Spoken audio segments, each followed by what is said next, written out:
बांग्लादेश में लगातार हालात खराब होते जा रहे हैं और खास तौर पर हिंदू समाज से आने वाले लोगों के लिए स्थिति विकट होती जा रही है।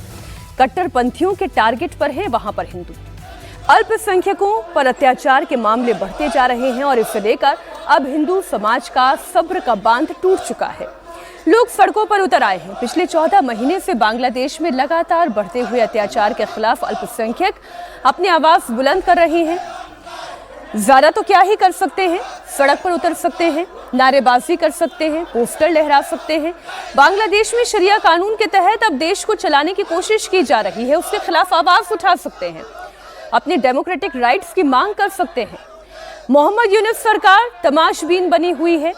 हिंदुओं पर हो रहा अत्याचार उन्हें नहीं दिखाई दे रहा। हिंदुओं की सुरक्षा के नाम पर पुलिस प्रशासन का रोल जीरो है। अल्पसंख्यक हिंदू समाज के लोग कट्टरपंथियों के निशाने पर हैं। कट्टरपंथियों को खुश करने के लिए बेगम खालिदा जिया की पार्टी के नेता भी हिंदुओं के खिलाफ ही जहर उगल रहे हैं। उपद्रवियों को भड़काया जा रहा है। ढाका समेत अलग अलग इलाकों में जमाते इस्लामी के लोग एक्टिव हो चुके हैं। हिंदू बहन बेटियों पर बुरी नजर डालने की कोशिश भी हो रही है। ऐसी खबरें भी वहां से आ रही है। जैसे पाकिस्तान में आप देखें कैसे धीरे धीरे करके हिंदू और संकुचित होते हुए चले गए। किसी का धर्म परिवर्तन कर दिया गया तो जबरन किसी हिंदू लड़की से मुसलमान लड़के ने शादी कर ली, वहां ऐसे भी धर्म परिवर्तन किया गया। उसी तर्ज पर बांग्लादेश में भी कट्टरपंथी अपनी पूरी ताकत के साथ अल्पसंख्यकों पर हावी होते जा रहे हैं। किस तरह का रिस्पांस आपको मिल रहा है बांग्लादेश की आवाम का, क्या चीज है? अल्हम्दुलिल्लाह हमारे रिस्पांसটা খুবই ভালো। हम लोगों को काफी बेहतर रिस्पांस मिल रहा है। खास करके 5 अगस्त के बाद की बात करें तो लोग अभी नई राजनीतिक पार्टियां चाह रहे हैं। उसी को देखते हुए जमाते इस्लामी को वो पसंद कर रहे हैं। जमाते इस्लामी के नेतृत्व में सब है। शेख हसीना को लेकर हमारा स्टैंड एकदम क्लियर है। शेख हसीना ने पिछले 17 सालों में बांग्लादेश में लोगों को वोट करने के अधिकार को खत्म कर दिया। 3 बार चुनाव हुए। एक बार रात में वोट डाले गए, एक बार तो बिना चुनाव के ही सब कुछ हो गया, और एक बार तो शेख हसीना की पार्टी ही चुनाव लड़ी। आपस में ही सब तय कर लिया। मतलब शेख हसीना ने बांग्लादेश में लोकतंत्र की हत्या कर दी थी। दूसरी बात यह कि शेख हसीना ने बांग्लादेश में कानून व्यवस्था को एकदम ध्वस्त कर दिया था। यहाँ कानून सिर्फ एक पार्टी के लिए था। शेख हसीना जो बोलती थी, शेख हसीना जो निर्देश देती थी, वही यहाँ पर होता था। असल में कानून व्यवस्था उनके हाथों की कठपुतली बनकर रह गई थी। एक दलीय বিচার ব্যবস্থা। शेख हसीना যা বলতো, शेख हसीना যা করতো, যে নির্দেশ দিত তাই এখানে হইতো। আসলে বিচাররা ছিল একটা কাঠের পুতুল। यूनिस सरकार की अगर कोई परेशानी वहां पर समाज से है, हिंदू समाज से है, तो वो उन्हें खुलकर बतानी चाहिए, क्योंकि जमात जो भी वहां पर कर रही है वो बड़ा एविडेंट है। हिंदुओं के खिलाफ हर रोज अत्याचार हो रहे हैं। जब पहली बार इस तरीके की घटनाएं सामने आई थी, हमने देखा था मंदिर तक पर हमला हुआ था, मूर्तियों को खंडित किया गया था। ये 30 हिंदुओं की हत्या की खबर हमने आपके सामने रखी। 1300 से ज्यादा घटनाएं हिंदुओं पर हमले की आ चुकी है, लेकिन इसके बावजूद सरकार आंख बंद करके बैठी है। जमात अब क्यों सड़क पर निकल रही है? वो क्या चाहती है? और क्या बांग्लादेश, रागी जी, पाकिस्तान बनने की राह पर चल पड़ा है, जहां पर मुसलमानों के लिए ही सिर्फ जगह है, हिंदुओं के लिए जगह नहीं? देखिए, बांग्लादेश पहले भी पाकिस्तान की राह पर था। यदि आप देखेंगे कि शेख मुजीबुर रहमान की हत्या के बाद जो जमीयत इस्लाम है, उसका दबदबा वहाँ की राजनीति में बहुत बढ़ गया था। और बेगम खालिदा जिया जब सत्ता में थी तो उनके समय तो हिंदुओं के साथ तो बहुत अत्याचार हुए थे। भाग करके वहाँ से चिटगांव हिल्स के आसपास जो भी बौद्ध थे और जो हिंदू थे, वो भाग करके बंगाल के अंदर आए थे।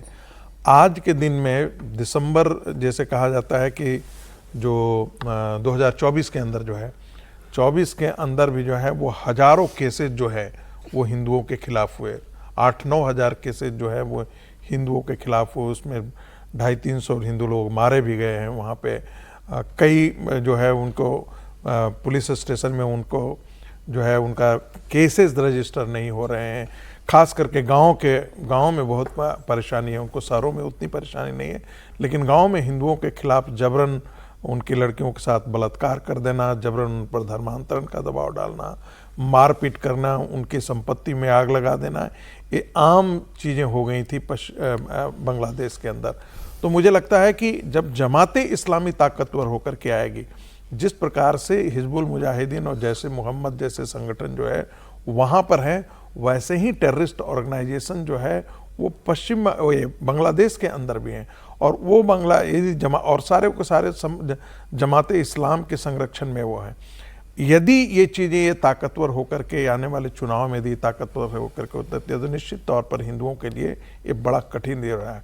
वहाँ की बांग्लादेश की आबादी में हिंदू जो है, मज़ेदार बात देखिए कि जितना थे उससे आधे से भी ज़्यादा वो कम रह गए हैं।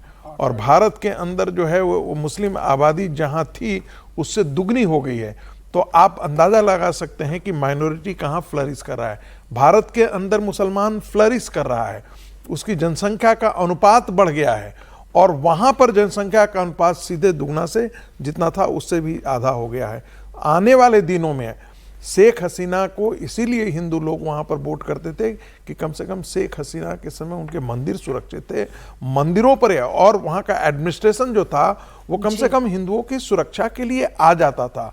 अब स्थिति यह है कि हिंदुओं की सुरक्षा के लिए न तो सेना तक ने हाथ खड़े कर दिए थे। तो आप अंदाजा लगा सकते थे जब वहां पर प्रोटेस्ट हुआ था, जब वहां पर एंटी हसीना प्रोटेस्ट चल रहा था और हिंदुओं पर अत्याचार हो रहे थे, तो सेना की वर्दी में लोग जो थे वो भी उसमें शामिल हो गए थे, कई लोग। तो आप समझ सकते हैं कि जमाते इस्लाम जो है वो कितना अंदर तक पेनिट्रेट किए हुए हैं ऑलरेडी वहां के तंत्र में।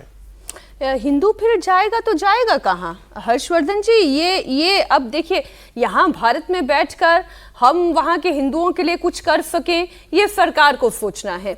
लेकिन जो तस्वीरें सामने आ रही है, हमारे संवाददाता जो वहाँ पर रिपोर्ट कर रहे हैं वो ऑफ रिकॉर्ड भी बहुत सारी जानकारी दे रहे हैं। हिंदुओं के लिए वहाँ पर जीना मुश्किल हो गया है। देखिए मीनाक्षी, पहली बात तो ये कि ये बांग्लादेश हमारा हिस्सा था, हमसे कट गया है, अब वो एक देश है, और उस देश को हम इस तरह से देखें कि वो हमारी ही ज़मीन था। तो हिंदुओं के लिए ये सोचना कि उनकी ज़मीन नहीं, तो सबसे पहले वो उन्हीं की ज़मीन है।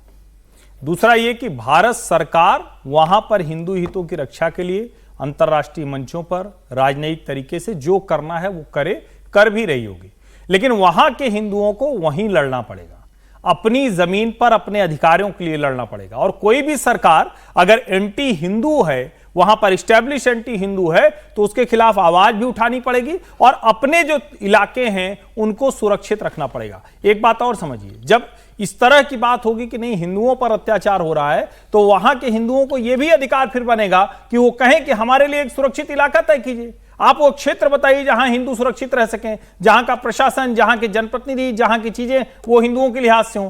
क्योंकि बांग्लादेश में मोहम्मद यूनुस के जब से वो एडवाइजर बने हैं केयर टेकर गवर्नमेंट के, तब से ये अत्याचार बहुत बढ़ा है।